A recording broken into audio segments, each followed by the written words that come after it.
Hello and welcome to one and all. In today's class, we will move on to the next unit from which we will get the 10 marks in the board exam, that is Unit 5, Market Analysis. Okay, so the first question in market analysis, the important 10 marks question from Unit 5 is the LAQ 7, describe the classification of markets. Okay, so now first you have to explain what is the meaning of market. So basically we all know that market is a place where goods are bought and sold. So once upon a time it used to be a particular spot or particular place. Now because of the online thing which we are having now, a person, there need not have to be any contact between the buyer and seller. They need not have to face each other from any part of the globe, from any corner of the country, and a person can buy and sell. So it is like a mechanism. So that's the introduction, the meaning of market. Market is a place or mechanism where goods and services are bought and sold at a price, isn't it? So all the goods or services we are transacting on the basis of price. So it's very important to mention that the goods are bought and sold at a price. Okay. Now what is the classification of markets? So markets can be classified based on three factors.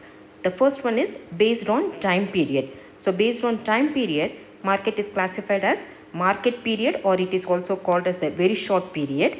And then the next one is the short period, and the third one is the long period. Okay. Then based on area. So based on area, it is classified as local market, national market and international market. And based on competition, which is the third one, perfect competition and imperfect competition. Imperfect competition is again divided into monopoly, duopoly, oligopoly and monopolistic competition. So this is the classification of market. You can write like this, or you can make it in the form of a chart or a tree diagram. Okay, the presentation will be better if you are writing in the form of a chart or the tree diagram. The presentation in the examination will be better. Okay, now first we have to explain all these types of markets clearly. So first one, time based markets, that is A. So the time based market is, say, how, to what extent the producer or the seller can adjust the supply according to the changes in demand. So based on that time period, it is classified as market period or very short period and long period. So why it is necessary to adjust the supply, why we are taking supply into consideration? Because we all know that the supply cannot be suddenly increased or decreased according to the changes in demand.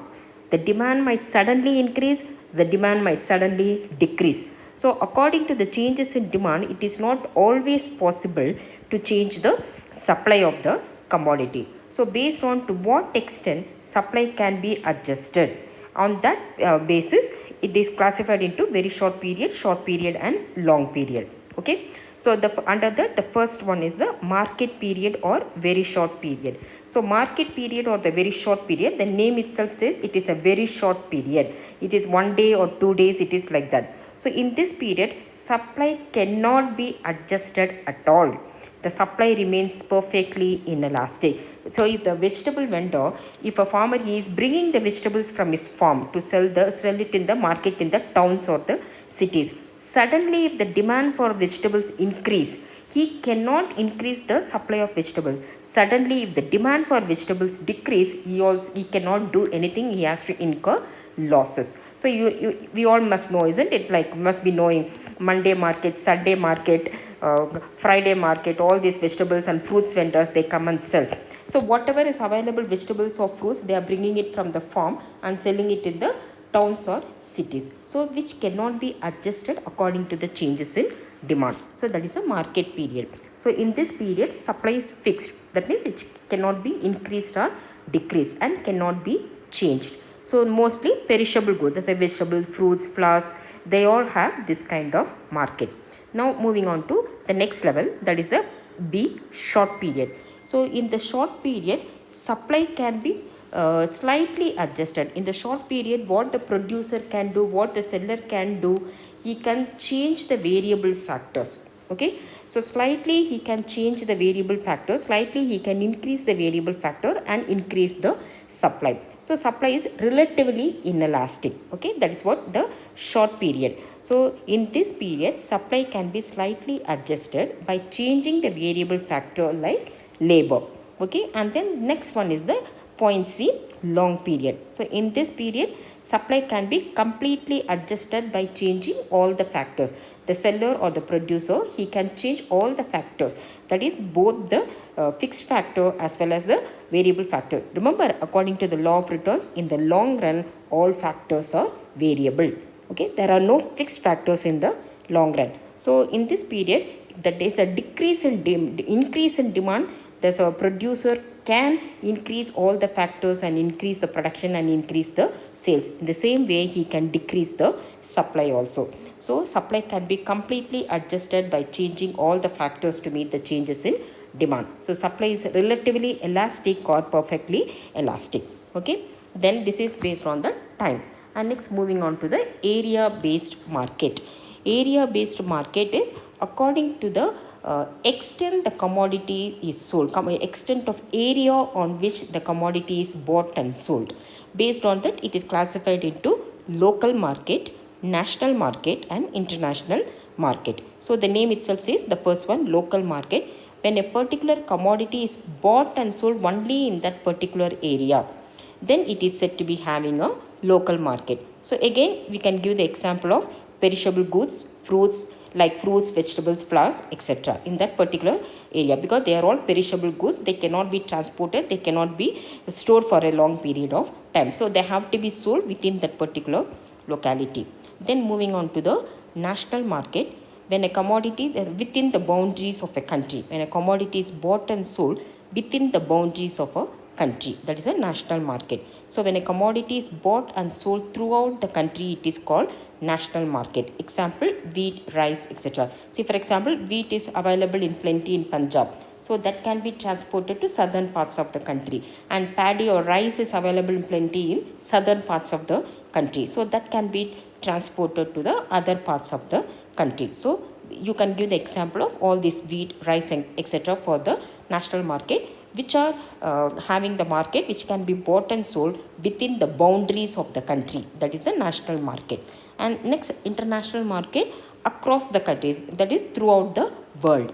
When a commodity is bought and sold throughout the world, then it is called international market. So the very good example for international market is petrol, gold, silver, etc.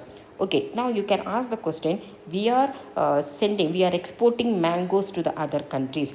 Petrol is available in the local market. So why they have to be given the example specifically for international market? Petrol, why it is specifically for the international market? Why fruits and vegetables specifically for local market? See, it is not like that. Nowadays, because of the transportation and communication facilities, any commodity can be available, and also the storage facilities. So any commodity can be available at anywhere in the world, isn't it?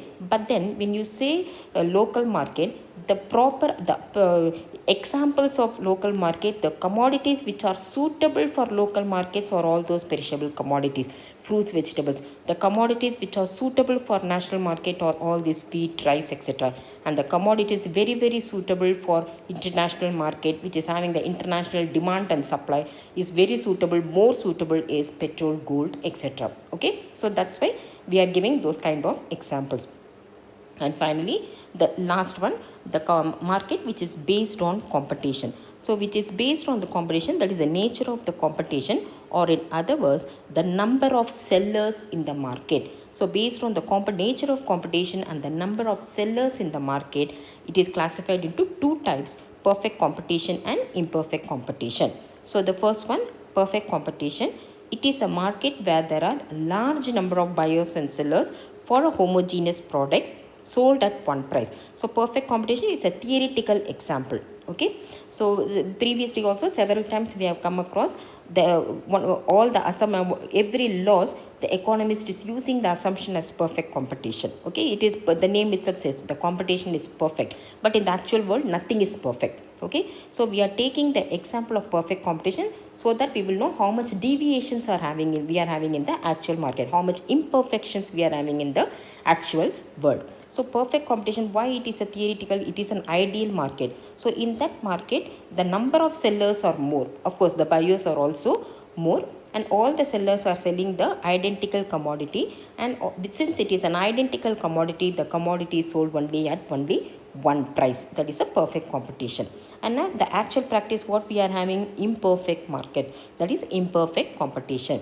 If there are different prices for the same product, that's what we are finding, isn't it? We are different soap is the same product, but then different brands of soap is having different prices. So that is what is happening in the actual world. So if there are different prices for the same product, and if the competition is not perfect, so in the actual world it is not perfect, it is imperfect, then it is known as imperfect competition. So imperfect competition, again it is divided into, imperfect market is again divided into, first one monopoly, where there is only single seller for the commodity or service. Second one duopoly, we are having two sellers for a particular commodity and or service. And oligopoly, there are few sellers. And finally monopolistic competition, we are having many sellers. If more than many sellers, then that will become the large number of sellers, then that will become the perfect competition. Okay, now these are all the classification of markets. So it is a very easy answer, and each of these, any one of these can be short period market, local market, national market. So any monopoly like that, any one of these you might even get under section C, that is the 2 mark section. Okay, hope all of you have understood the answer clearly.